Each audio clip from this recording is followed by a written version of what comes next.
Hello friends, I welcome you to the channel. In this video we are going to discuss about explanation skill. इसे हम व्याख्या कौशल भी कहते हैं. Explaining does not mean repetition. Explain का अर्थ दोहराना नहीं है. Explaining means to make something clear or easy to understand or to make concept simple. Explain करने का अर्थ है किसी कॉन्सेप्ट को सरल बनाना, स्पष्ट बनाना और समझने में आसान बनाना. To explain is to make plain clear. Explain करने का अर्थ है उसको प्लेन बनाना, एक समान बनाना और स्टूडेंट्स के लिए स्पष्ट बनाना. आज हम एक एग्जाम्पल के द्वारा इसको समझेंगे. मान लीजिए मुझे ये टॉपिक स्टूडेंट्स को पढ़ाना है, तो सबसे पहले मुझे इसकी की पॉइंट्स फाइंड आउट करने होंगे और उन वर्ड्स को आइडेंटिफाई करना होगा जो स्टूडेंट्स की माइंड वोकैबुलरी में नहीं है या जो स्टूडेंट्स की समझ से परे हैं, और उनके मीनिंग मुझे फाइंड आउट करने होंगे.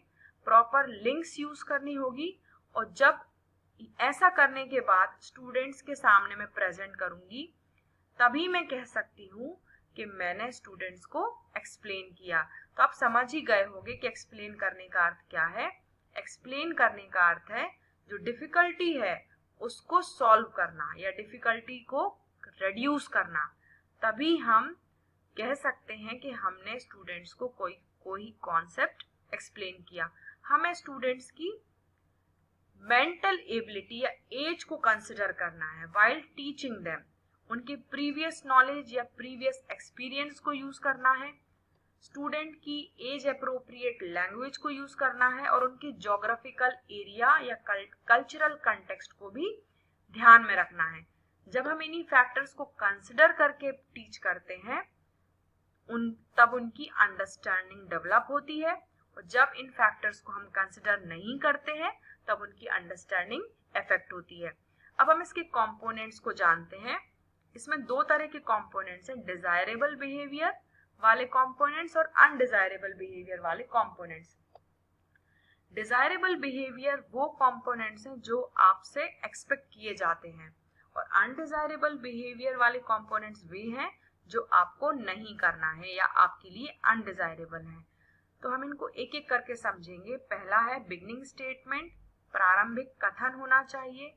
प्रेजेंटेशन से पहले हमें एक बिगिनिंग स्टेटमेंट देना चाहिए. हमें लिंक वर्ड्स का यूज करना चाहिए ताकि उनकी जो डिफिकल्टी है उसको हम रिड्यूस कर सकें, सिंप्लीफाई कर सकें. थर्ड है हमें स्टिमुलेटिंग क्वेश्चंस पूछना चाहिए एक्सप्लेनेशन के दौरान ताकि हम उनकी थिंकिंग को चैनलाइज कर सकें, उनको सोचने के लिए मजबूर कर सकें. फोर्थ है कवरिंग एसेंशियल पॉइंट्स. जो भी इंपॉर्टेंट पॉइंट्स हैं एक्सप्लेनेशन के उनको सभी को हमें कवर करना चाहिए. कोई भी एसेंशियल पॉइंट छूटना नहीं चाहिए, इससे उनका एक्सप्लेनेशन नहीं तो इनकम्प्लीट रह जाएगा. और फिफ्थ है कंक्लूडिंग स्टेटमेंट जरूर देना चाहिए और जो भी पढ़ाया है उसको समरी के फॉर्म में फिर से कहना चाहिए, रिपीट करना चाहिए. कुछ कंपोनेंट जो अनडिजायरेबल हैं वो हैं इररिलेवेंट स्टेटमेंट. जो स्टेटमेंट्स टॉपिक से रिलेटेड नहीं है उनको हमें यूज नहीं करना चाहिए, इससे स्टूडेंट्स कंफ्यूज हो सकते हैं. फ्लुएंटली बोलना चाहिए, एक फ्लो में लॉजिकल सीक्वेंस में बोलना चाहिए, और इनएप्रोप्रिएट वोकैबुलरी, वेग वर्ड्स और फ्रेजेस के यूज से हमें बचना चाहिए.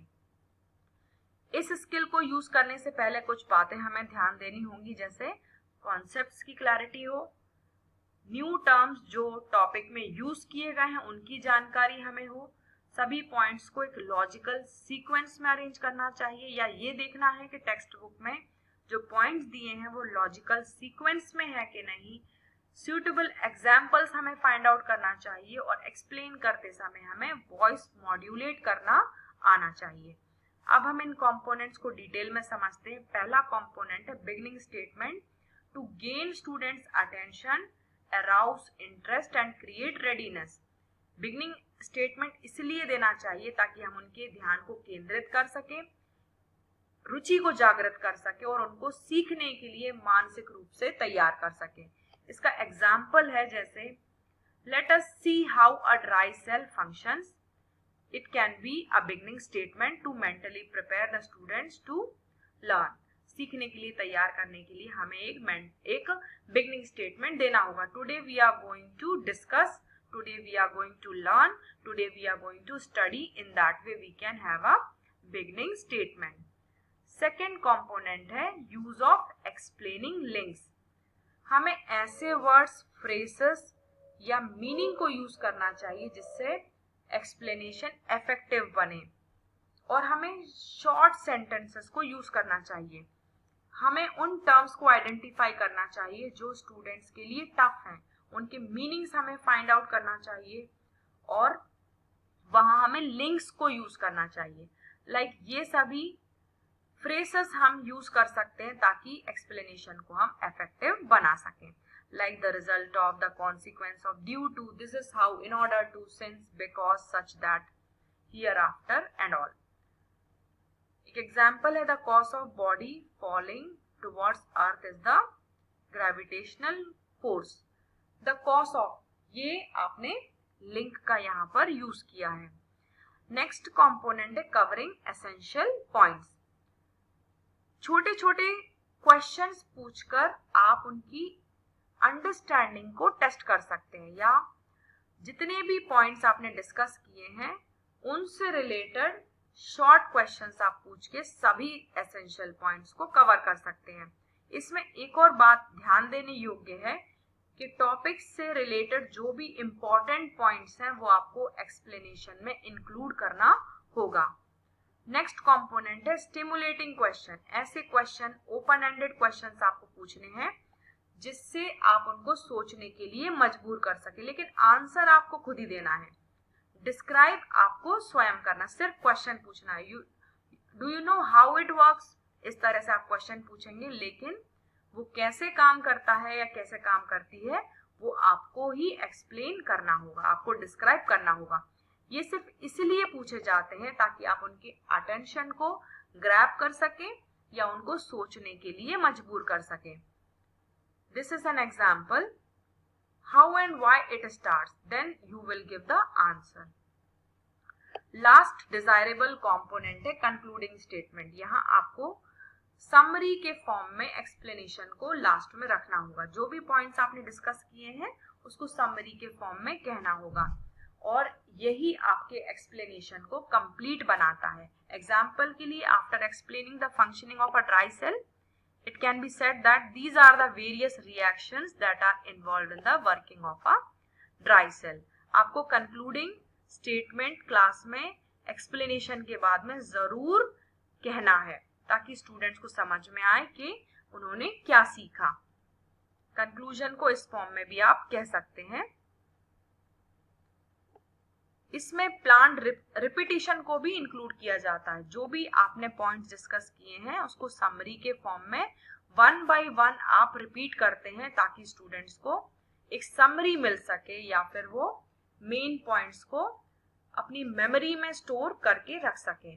अब हम अनडिजायरेबल बिहेवियर्स के बारे में जानते हैं जो आपको नहीं करना है. पहला है इररेलेवेंट स्टेटमेंट्स. एक्सप्लेनेशन के बीच में यूज नहीं करना है क्योंकि इससे उनकी अंडरस्टैंडिंग अफेक्ट हो सकती है. लाइक कुछ टीचर्स के मैनरिज्म भी बन जाते हैं, like okay okay, you see, correct, etcetera. तो ये बीच में अवॉइड करना है. नेक्स्ट है लैक ऑफ फ्लुएंसी.